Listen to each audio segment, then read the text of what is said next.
Why is cancer becoming an epidemic today?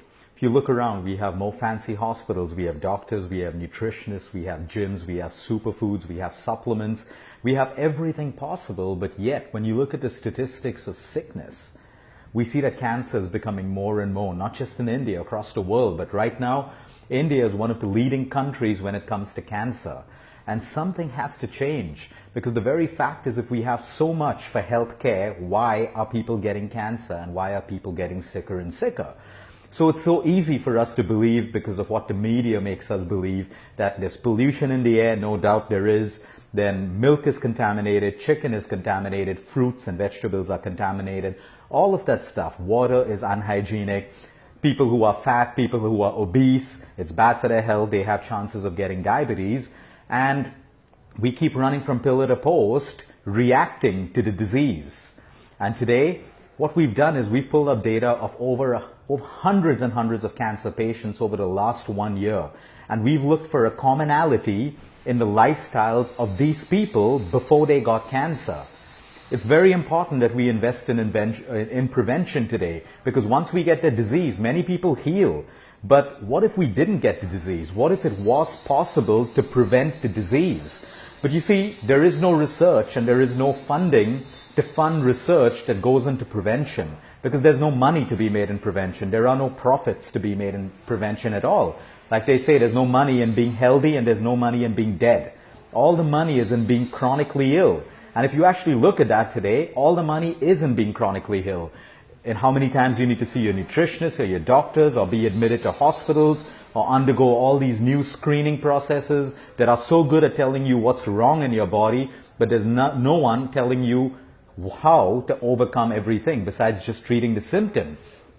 So when we pulled up this data, it's unbelievable. And we have data from across the world, because we don't just handle cancer patients across India. We look at people in Europe, from villages in Mexico to Russia to the United States, you name it, and we have patients from all of these places, including down under in Australia, Thailand, Vietnam, and Taiwan and Japan as well. But the beauty is, when we pulled out this data, we would think, at least I would think a couple of years ago, that we would see cancer in patients who are obese. We would see cancer in patients who have exposure to chemicals and who have poor lifestyles, who are drinking and smoking all the time, and all of that stuff. But you'll be very, very surprised at the commonalities that we have picked up when we look at the data of cancer. Today I have 5 commonalities, and it will all make sense to you when you understand it. Today we're just going to discuss the commonalities, and then we're going to break it down over the next couple of videos. Because if we can perfect ourselves at closing the gap in these commonalities, believe me, we have a chance to prevent cancer, and we have a chance to even heal cancer. Now, the beauty of this is it requires lifestyle changes. Now, don't get me wrong, there are cancers which are genetic in nature. There are cancers which are caused beyond our control. There are cancers in small populations where we don't know why it happened. That's a very small population.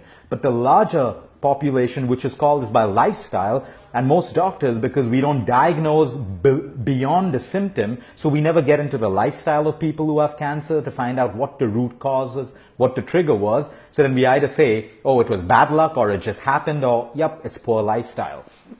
But when you're looking at treating a multifactorial complicated disease, you want to have all the data for a right diagnosis to be made to help the client holistically. Number one, the commonality that we've seen in people who have cancer or who develop cancer, at some point in their life, or at the current point in their life, they have chronic constipation. We have to understand that constipation is a serious disease.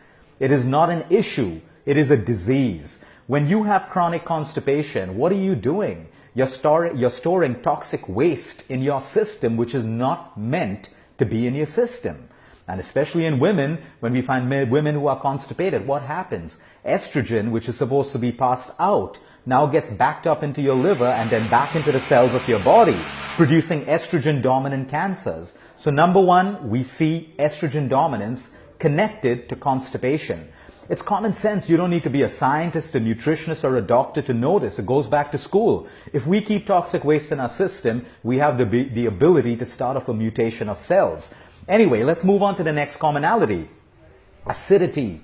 Almost every patient who has cancer, or forget about just cancer, diabetes, cardiovascular issues, obesity, all of these problems have highly acidic bodies. And it makes sense because when your body is acidic, you give it the environment for cancer cells to mutate, grow, and spread. An acidic body allows a tumor to grow bigger and bigger and bigger. An acidic body provides the breeding ground for pathogens, bacteria, germs, and viruses. That's another commonality that we see everywhere. So don't just run around making your body alkaline. Watch my video on the dangers of being too alkaline as well.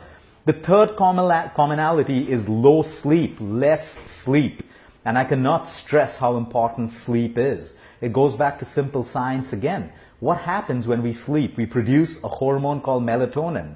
Melatonin in the cancer world is also known as an anti-cancer hormone. Because while you sleep, if you have the right amount of melatonin, you can prevent your body, your immunity can prevent the proliferation of cancer cells. And we see this commonality in sick people, not just people with cancer. People with depression, diabetes, you name the condition, and you can connect it with low sleep over the years. You cannot go against nature. Sleep is built into our bodies as a product of nature. If we don't have the right sleep, we have complications. And that's another commonality we've seen. The fourth one is emotional stress. And you know I'm big on this. I keep telling people the beauty in this data is almost every one of these cancer patients. I asked them one question: what was going on in your life 6 months to a year, maybe even 2 years before the cancer hit you? Because cancer just doesn't grow overnight. It's happening in your body 6 months to a year or maybe more in your body. And I get one answer. Ask everyone, what was going on in your life 6 months to 1 year before you had cancer?